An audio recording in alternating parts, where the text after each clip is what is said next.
Okay, so we need to do some side lying. So make sure when you lie on the floor, your shoulders are relaxed and your head is in line with the rest of it. You don't want your head dropping down onto the floor or being too high. So put some pillows underneath your head so it's comfortable.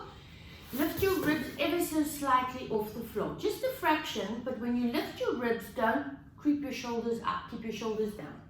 So bottom leg is bent, top leg is straight. Once you've lifted your leg, check that your hip bone, the front, if you think of this as a headlight, is pointing forward.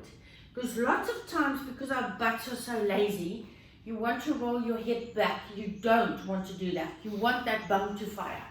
So you've got a nice long line, okay? Imagine I'm standing by the end of your foot and I'm actually pulling your leg that way. As soon as I pull, you'll see your ribs automatically come off the floor. Then you're going to do small ones. So you're going to lift it, one. Don't touch her. If you don't touch her, she'll go away. Sophie? Part of the exercise. And lift 2. 3. Oh, there, look. 5, 6, Got a rest. come here, Sophie. 7, come here, sit it, 8, relax your shoulders, 9. Keep this thing here. This pop. Yeah, a little bit, yeah. 10. Now hold it up, shoulders away from your ears, little ones up for 1, 2, 3, 4, 5. Relax your shoulders.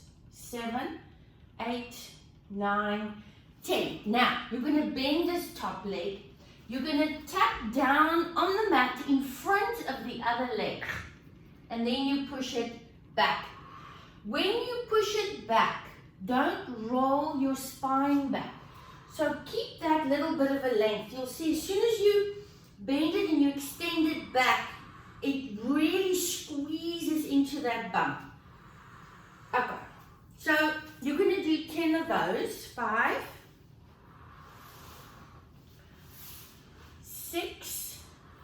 Try not to shorten the distance between your bottom hip and your bottom rib and your hip bone. In other words, don't squeeze this together.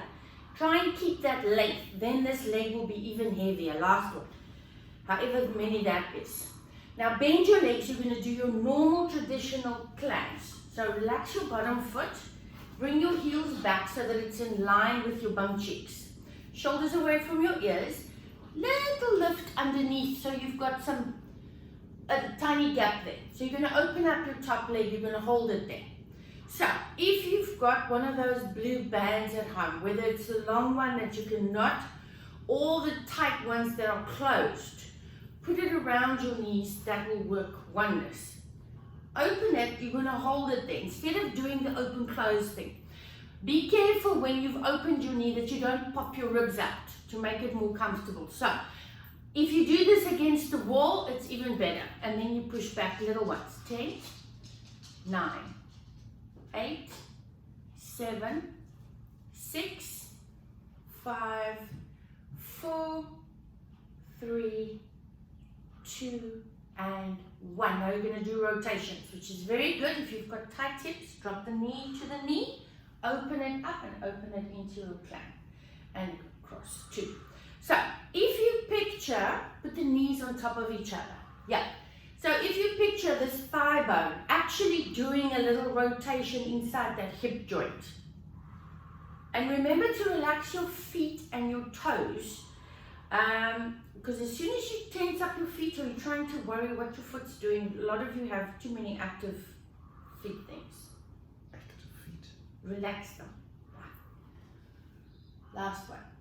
So you're going to do 10 of these, you can do 15, doesn't matter. Last one. One more. You said last one twice. I always do that. Drop your knee down. Good. So to stretch it, relax it a bit. Rest it in front of you. Straighten your bottom leg. So now let this bum completely relax. So if you have a roller or a small ball, then put that knee on top of that so that it's lifted and then you can roll your hip out. So, for instance, like Rosemary, and who else has got a ball or a roller at home? your foot must stay down and always in line with your hip. You can't move it up. You're trying to release this bum.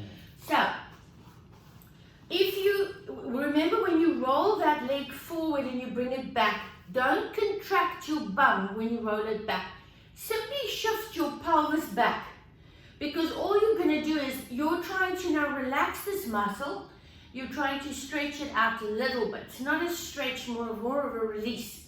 But if you contract that bum to bring your leg back to where it was, you're not making it relaxed. So don't use your hip to roll it back. Don't use your bum.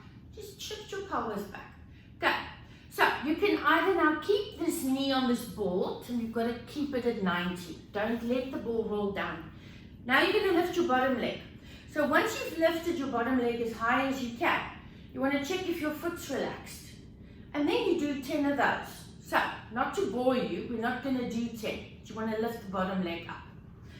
Now, you do 10 of those or 15 of those, then you're going to take this top leg, put it on top of the bottom leg, shoulders away from your ears, so we're going to activate your obliques a little bit. Now, to challenge yourself, you can extend this arm up to the ceiling, but keep your shoulder away from your ear. So don't lift it and let it hang there. Put it somewhere and feel your shoulder blade actually lock into position. You're going to exhale. Inhale first to prepare, and as you exhale, draw the ribs in, squeeze your obliques and float both legs up. You can hold it there for a minute, you can hold it there for 10 seconds, or you can just lower it down and lift it, exhale, lift it back up and do 10 of those. So however you feel those obliques activate more or work more, that's what you do. Go. So you're going to do 10 of those, shoulders away from your ears. Just do one more and then relax it back down. So you're going to sit up, Tim, and I want you to sit with your legs crossed facing the mirror.